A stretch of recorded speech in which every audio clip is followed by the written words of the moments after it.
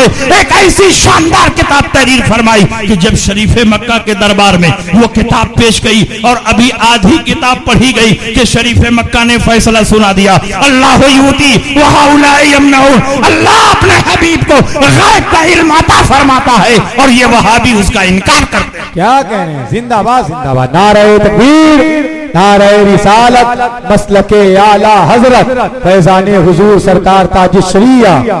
اعلیٰ حضرت جب وہ کتاب لے کر انڈیا آئے، پانی کے جہاز سے گئے تھے، پانی کے جہاز سے آئے تو کسی نے پوچھا حضور بغیر کسی کتاب کو دیکھے ہوئے عربی زبان میں کتاب و سنت کی روشنی میں اتنی قلیل مدت میں آپ نے کیسے یہ کتاب تحریر فرما دی؟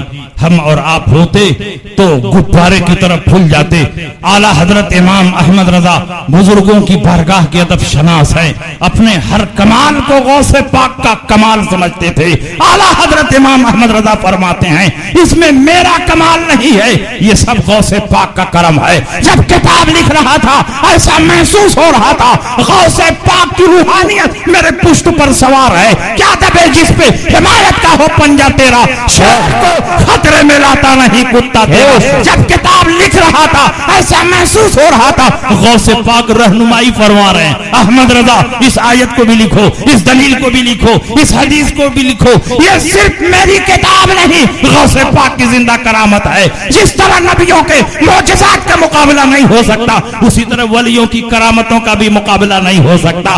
کل بھی یہ کتاب لاجواب تھی, آج بھی یہ کتاب لاجواب ہے اور صبح قیامت تک لاجواب رہے. بے شک, سبحان اللہ سبحان اللہ. یہ اعلیٰ حضرت امام احمد رضا کی شان, اور اعلیٰ حضرت نے علم غیب کے موضوع پر جو باطل کی سرکوبی کی ہے اس کی خبر 170 سال پہلے گجرات کی سرزمین پر ایک بہت بڑے ولی نے دے دی تھی.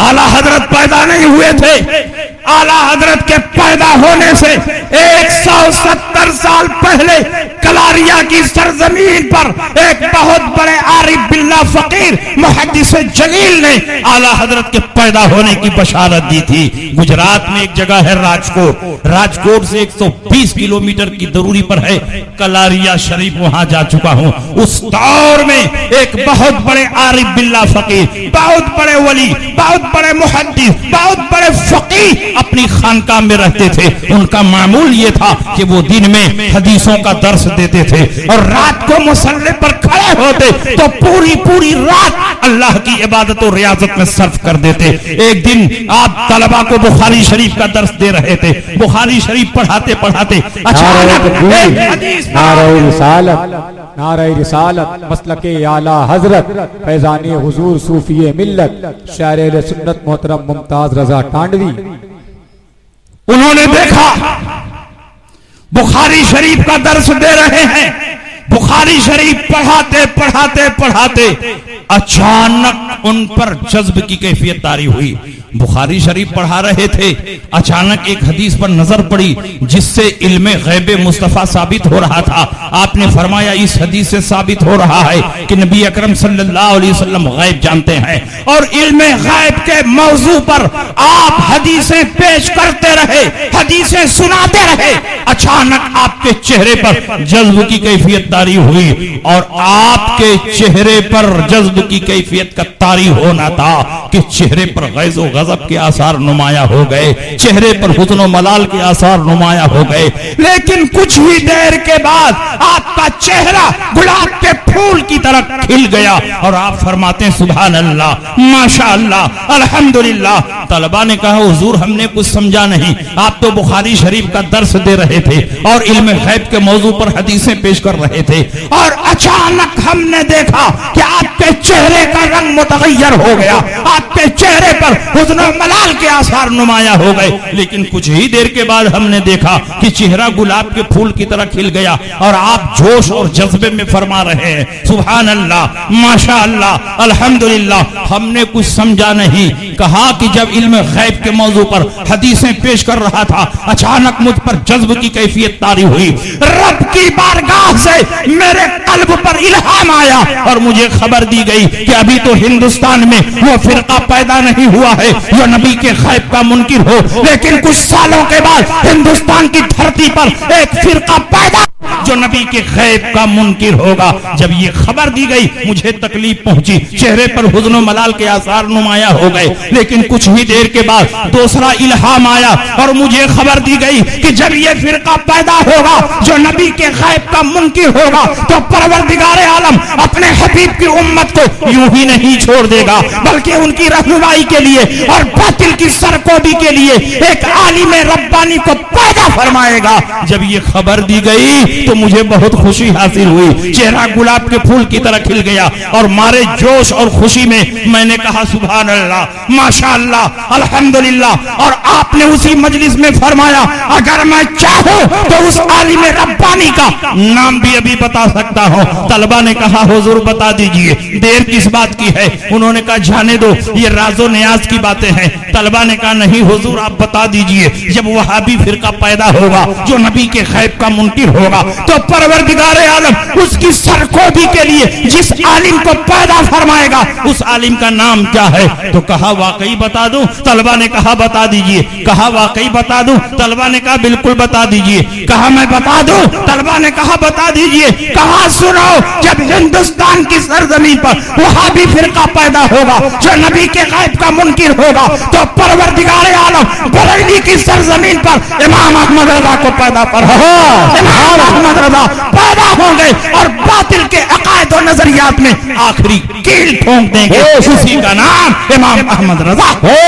سبحان اللہ، نعرہ تکبیر، نعرہ رسالت، مسلک اعلی حضرت فیضان سرکار اعلی حضرت فیضان حضور صوفی ملت۔ اور یاد رکھیے اعلی حضرت امام احمد رضا نے واقعی علم غیب کے موضوع پر ان کی دھجیاں اڑا دی۔ مکے کی سرزمین پر الدولت المکیہ جیسی شاہکار کتاب لکھ کر قیامت تک کے لیے ان کو ساکت و جامد بنا دیا۔ اس لیے اعلیٰ حضرت امام احمد رضا کے مسلک پر پوری مضبوطی سے ساتھ قائم رہو۔ یہ مسلک کوئی نیا مسلک نہیں، یہ مسلک کوئی پانچواں مسلک نہیں، دین مصطفیٰ کی پہچان کا نام مسلک اعلیٰ حضرت ہے۔ مسلک اعلیٰ حضرت کوئی نیا مسلک نہیں، صحابہ کے مسلک کا نام مسلک اعلیٰ حضرت ہے، تابعین کے مسلک کا نام مسلک اعلیٰ حضرت ہے، غوث و خواجہ کے مسلک کا نام مسلک اعلیٰ حضرت ہے۔ مسلک اعلیٰ حضرت کوئی نیا مسلک نہیں، اہل سنت کی پہچان کا نام مسلک اعلیٰ حضرت۔ اور یاد رکھیے پہچان کے بدلنے سے شے کی حقیقت نہیں بدلتی۔ کل بھی ہم ہی اہل سنت تھے اور آج بھی اوریجنل اہل سنت ہم ہیں، اور صبح قیامت تک جو صحابہ کے راستے پر چلے گا وہی اوریجنل سنی ہوگا۔ لیکن ہماری پہچان کل کسی اور نام سے ہو رہی تھی اور آج کسی اور نام سے ہو رہی ہے۔ کل بھی ہم ہی سنی تھے، آج بھی ہم ہی سنی ہیں، اور صبح قیامت تک جب تک صحابہ کے راستے پر ہم چلیں گے اوریجنل سنی ہم ہی ہوں گے۔ لیکن جب صدیق کا زمانہ آیا تو کچھ لوگ زکوٰۃ کی فرضیت کے منکر ہو گئے، کہا نماز پڑھیں گے، روزہ رکھیں گے لیکن زکوٰۃ نہیں دیں گے، زکوٰۃ کی فرضیت کے منکر ہو گئے۔ تو حضرت صدیق اکبر نے ان سے جہاد کا فیصلہ فرمایا۔ اس دور میں مسلمانوں کی پہچان یہ ہوئی کہ جو مسلک صدیقی پر ہے وہ اوریجنل مسلمان ہے، اور جو منکرین زکوٰۃ کے ساتھ نظر آ رہا ہے وہ ڈپلیکیٹ مسلمان ہے۔ زمانہ اور آگے بڑھا، حضرت علی کا زمانہ آیا۔ آپ کے زمانے میں دو باطل فرقے پیدا ہوئے، ایک فرقے کو رافضی کہتے ہیں، دوسرے فرقے کو خارجی کرتے ہیں۔ رافضیوں نے حضرت صدیق اکبر، حضرت عمر ابن خطاب کی فضیلت کا انکار کیا، اور خارجیوں نے حضرت عثمان غنی اور حضرت علی کی محبت کا انکار کیا۔ تو اس دور اہل سنت کی پہچان بنی تفضیل الشیخین حب الختنین، جو شیخین کی فضیلت کا اعتراف کرے اور نبی کے دونوں دامادوں سے محبت کرے وہی اوریجنل سنی ہے، اور جس میں یہ دونوں علامتیں اور پہچان نہ پائی جائیں وہ ڈپلیکیٹ سنی ہے۔ زمانہ اور آگے بڑھا، معتزلہ کا دور آیا۔ معتزلہ ایک باطل فرقہ ہے جس نے بے شمار گمراہیاں لوگوں کے سامنے پیش کی، بے شمار باطل عقائد و نظریات دنیا کے سامنے پیش کیے۔ انہی عقائد و نظریات میں سے ایک عقیدہ یہ بھی ہے کہ جس طرح زمین مخلوق ہے، آسمان مخلوق ہے، چاند و سورج مخلوق ہے، وادی و کوثر مخلوق ہے، اسی طرح قرآن بھی مخلوق ہے۔ معاذ اللہ، بتاؤ قرآن مخلوق ہے؟ ہرگز نہیں، اس لیے کہ جو مخلوق ہے اسے مٹنا ہے، اور قرآن کبھی مٹے گا نہیں۔ جو مخلوق ہے وہ حادث ہے، اور قرآن کبھی حادث نہیں ہو سکتا۔ جس طرح اللہ ہمیشہ سے ہے ہمیشہ رہے گا، اللہ کی ہر صفت ہمیشہ سے ہے اور ہمیشہ رہے گی، اور کلام اللہ بھی اللہ کی صفت ہے، اس لیے اللہ کی یہ صفت بھی ہمیشہ سے ہے اور ہمیشہ رہے گی۔ لیکن معتزلہ نے ایک باطل عقیدہ دنیا کے سامنے پیش کیا، قرآن مخلوق ہے، اور اس دور کی حکومت معتزلہ کی پشت پناہی کر رہی تھی، بڑے بڑے علماء تھے، بڑے بڑے مشائخ تھے، لیکن معتزلہ سے ٹکرانے کی جرات کسی کو نہیں ہوئی، اس لیے کہ معلوم تھا کہ اگر معتزلہ کے خلاف اٹھیں گے تو حکومت تہخانے میں بھیج دے گی، سلاخوں کے پیچھے بھیج دے گی۔ لیکن اللہ نے معتزلہ کی سرکوبی کے لیے ایک عالم ربانی کو پیدا فرمایا جن کا نام امام احمد ابن حنبل ہے۔ امام احمد ابن حنبل نے دربار شاہی میں کھڑے ہو فتویٰ جاری فرمایا، القرآن کلام اللہ غیر مخلوق، قرآن اللہ کا کلام ہے، مخلوق نہیں ہے، جو قرآن کو مخلوق کہتا ہے وہ کافر و مرتد ہے، اس کا اسلام سے کوئی تعلق نہیں۔ اس دور میں اوریجنل مسلمانوں کی پہچان یہ ہوئی کہ جو مسلک امام احمد ابن حنبل پر ہے وہ سچا مسلمان، اور جو معتزلہ کے ساتھ نظر آ رہا ہے وہ جھوٹا مسلمان ہے۔ زمانہ اور آگے بڑھا، اکبر کا زمانہ آیا، اکبر کی جاہل کھوپڑی میں کسی نے یہ بات ڈال دی، ہر 1000 سال کے بعد ایک نئے دین کی ضرورت ہے، ایک نئے مذہب کی ضرورت ہے، اسلام کو 1000 سال بیت چکے ہیں، اس لیے ایک نئے دین اور ایک نئے مذہب کی ضرورت ہے۔ تو اکبر نے بہت سارے مذاہب سے کچھ چیزوں کو جمع کر کے کفریات کا معجون مرکب تیار کیا، اور دین الہی کے نام سے اپنے باطل دین کو ہندوستان میں پھیلانے کی کوشش کی، اور طاقت کے زور پر لوگوں کو مجبور کیا کہ دین الہی کو قبول کیا جائے۔ اس کا نام تو دین الہی تھا، لیکن حقیقت میں وہ باطل دین تھا، کفریات کا مجموعہ تھا۔ اس دور میں بڑے بڑے علماء تھے، لیکن اکبر سے ٹکرانے کی جرات کسی کو نہیں ہوئی، تو پروردگار عالم نے مجدد الفسانی کو پیدا فرمایا۔ مجدد الفسانی نے اکبر کے دربار میں کھڑے ہو کر اس کے باطل عقائد و نظریات کی دھجیاں اڑا دی۔ اس دور میں اوریجنل مسلمانوں کی پہچان یہ ہوئی، جو مسلک مجدد الفسانی پر ہے وہ سچا مسلمان ہے، اور جو اکبر کے دین الہی کے ساتھ کھڑا ہے وہ جھوٹا اور ڈپلیکیٹ مسلمان ہے۔ زمانہ اور آگے بڑھا، مجدد اعظم اعلیٰ حضرت امام احمد رضا کا زمانہ آیا۔ آپ کے زمانے میں ایک دو نہیں، بے شمار فتنے تھے، بے شمار فرقے تھے، بے شمار نظریات تھے۔ وہابیت کا فتنہ، دیوبندیت کا فتنہ، نیچریت کا فتنہ، غیر مقلدیت کا فتنہ، قادیانیت کا فتنہ، ندویت کا فتنہ، صلح کلیت کا فتنہ، الیاسیت کا فتنہ، بے شمار باطل فرقوں کے مقابلے میں امام احمد رضا حد سکندری بن کر کھڑے ہو گئے اور تمام فتنوں کا تنہ تنہا مقابلہ کیا۔ اس دور میں اوریجنل مسلمانوں کی پہچان یہ ہوئی کہ جو مسلک اعلیٰ حضرت پر ہے وہ سچا مسلمان، اور جو باطل کے ساتھ نظر آ رہا ہے وہ جھوٹا مسلمان ہے۔ علامتیں بدل رہی ہیں، علامتوں کے بدلنے سے شے کی حقیقت نہیں بدلتی۔ کل بھی ہم ہی اہل سنت تھے، آج بھی ہم ہی اہل سنت ہے، کل بھی اوریجنل مسلمان ہم تھے، آج بھی اوریجنل مسلمان ہم ہیں، لیکن کل ہماری پہچان مسلک صدیقی سے ہو رہی تھی، مسلک علی سے ہو رہی تھی، مسلک امام احمد ابن حنبل سے ہو رہی تھی، مسلک مجدد الفسانی سے ہو رہی تھی، اور اس دور میں ہماری پہچان مسلک اعلیٰ حضرت سے ہو رہی ہے۔ علامت کے بدلنے سے شے کی حقیقت نہیں بدلتی، ہم ہی اہل سنت ہے، اور آج ہماری پہچان مسلک اعلیٰ حضرت سے ہو رہی ہے۔ بے شک، سبحان اللہ، نعرہ تکبیر، نعرہ رسالت، مسلک اعلی حضرت، فیضان سرکار اعلی حضرت، فیضان حضور صوفی ملت۔ اس لیے میرے دوستو پوری مضبوطی کے ساتھ اعلی حضرت امام احمد رضا کے مسلک پر قائم رہو، یہی مسلک دنیا اور آخرت میں ہمیں اور آپ کو نجات عطا فرمائے گا۔ ایک آخری بات سن لیجئے، آج بہت سارے لوگ مسلک اعلیٰ حضرت کی مخالفت کر رہے ہیں، بہت ساری خانقاہیں اعلیٰ حضرت کے خلاف زبان کھول رہی ہیں، بہت سارے مشائخ اعلیٰ حضرت کی عظمت اور آپ کی مقبولیت سے چڑ رہے ہیں، لیکن یاد رکھیے اعلیٰ حضرت امام احمد رضا کی مخالفت کرنے والے دنیا سے مٹ گئے، ان کی خانقاہیں مٹ گئی، ان کا نام و نشان مٹ گیا۔ وہ خانقاہیں جو اعلیٰ حضرت کے خلاف اٹھی وہ خانقاہ مٹ گئی، وہ مشائخ جو اعلیٰ حضرت کے خلاف بولتے نظر آئے ان کا نام و نشان مٹ گیا، وہ خطبہ جنہوں نے